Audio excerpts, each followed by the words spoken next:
To solve this equation by completing the square, we start by subtracting 1 from both sides.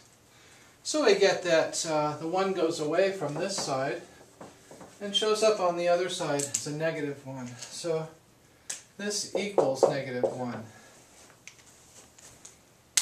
Now we divide by 2 so that the coefficient will be just 1, or just plain w squared instead of the 2w squared.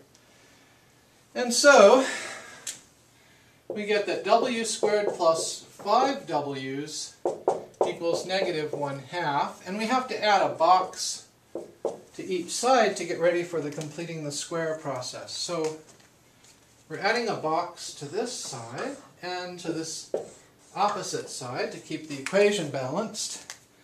To fill in those boxes, we start on the next line, which is w plus something squared, and we have to fill in a box here to see what that is. The first box is half of 5, so we go 1/2 times 5, that's 5/2. 5 divided by 2. Now we square that. If you square 5/2, 5/2 times 5/2 is 25/4. So I had to add 25/4 to each side.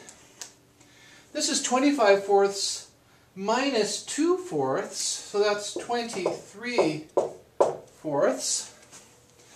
And now I can invoke the square root property to write this as w plus 5/2 equals plus or minus the square root of 23/4, which is plus or minus the square root of 23 over 2, since the square root of 4 is 2. And we're almost there now. I just need to subtract 5 over 2 from both sides.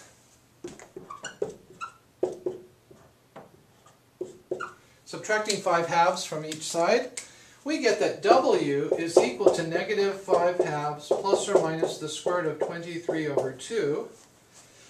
And we could put those under a common denominator then, since they both have a denominator of 2.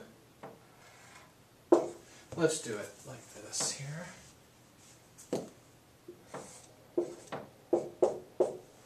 And so there we have it. W is equal to negative 5 plus or minus the square root of 23, all divided by 2. The two real solutions to this quadratic equation.